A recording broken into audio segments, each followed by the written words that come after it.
Let's talk about Musk, one of Trump's biggest campaign contributors. I think $130 million out of pocket, not to mention the PAC money that was also given to the Trump administration, or of course Trump's campaign. He's been at Mar-a-Lago with Trump since the election. He has not left. He's joined numerous phone calls with foreign leaders, ambassadors. Scottie, talk to us about this unique relationship between Musk and Trump. There is no doubt that there is definitely a very strong bromance happening between the two men right now. But I think it comes from mutual respect because they're both accomplished in business. And that is the one thing that Donald Trump is doing differently about his 2024 staff, is he is putting in people that he considers to be not only loyalists, but that are accomplished in his opinion and respected, especially within the business community. There are 428 federal agencies, and I don't think there's a single American that thinks that our government is too small. So this is definitely, even from a PR perspective, this is a winning message. I think that's why a lot of people wanted Donald Trump.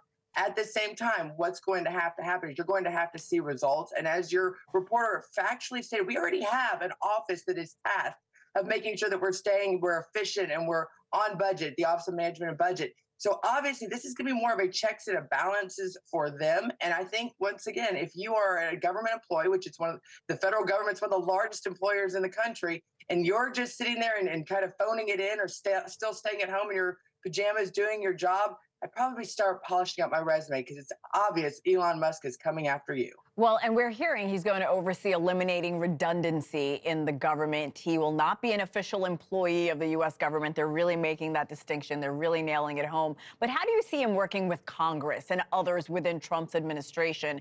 He already seems to be bumping elbows with members of Trump's team, again, talking to foreign leaders.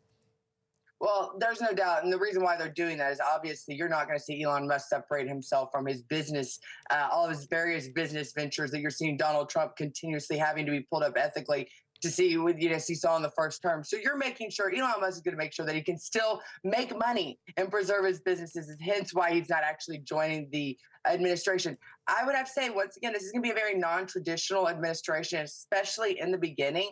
So if Elon Musk calls, not only are these senators going to answer because he's got Donald Trump's ear, but more than likely they've got a financial obligation somewhere tied to one of the various businesses that Elon Musk is in. It's going to be a very fine line to walk for Elon, both ethically when it comes to proposing legislation, working with these legislators. But I guarantee if they see his name pop up on their caller ID, they're going to answer. Yeah, many dubbing him the most powerful civilian in the world currently. You mentioned that Trump is hiring people loyal to him. We expected that, but we are seeing some blowback. I'm talking about Pete Hegseth. I'm talking about Matt Gaetz. Scottie, your take. Well, like I said, after the 2016 administration, it wasn't like the Democrats were the biggest pain in Donald Trump's side. It was his own people that he put in, and mainly because he was listening to folks to put in the D.C. establishment.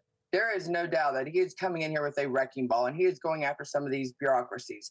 And if you want to get your popcorn ready, because watching some of the Senate confirmations for some of these individuals will be quite entertaining. Don't know if necessarily they're going to completely all get through, but once again, you kind of look at the current staff that we have, the cabinet that Joe Biden was allowed to pick, and Republicans kind of said, sure, here you go. But regardless of whomever he puts in that office, whether you're talking about any of the accomplished individuals or unaccomplished or Mickey Mouse, it doesn't matter. It is Donald Trump's administration, and you can guarantee that he will have his hand this time in every single department. Scottie, I have less than a minute, but I do want to ask you about the new Senate Majority Leader, John Thune, the pressure he's now facing to push through Trump's cabinet's choices. Is this an uphill battle for him? Well, no, I think it's going to be actually, hopefully, a good working relationship. Let me say this. When that vote came down, I guarantee in D.C., there are very few surprises, especially when it's being aired on something like C-SPAN. So when that vote came down, even the first round, when you didn't have necessarily Rick Scott be picked, every vote knew where it was going to go by the time it actually went public. You see a lot of that backdoor brokering happening. So I think now what's going to happen is you're going to see a series of check and balances.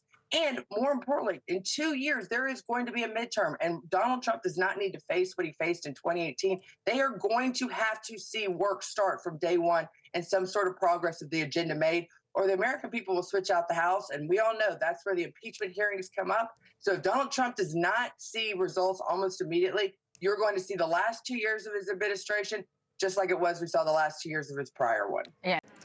Thanks for watching. Go to joinnn.com to find NewsNation on your television provider. And don't forget to click the red subscribe button below to get more of NewsNation's fact-driven, unbiased coverage.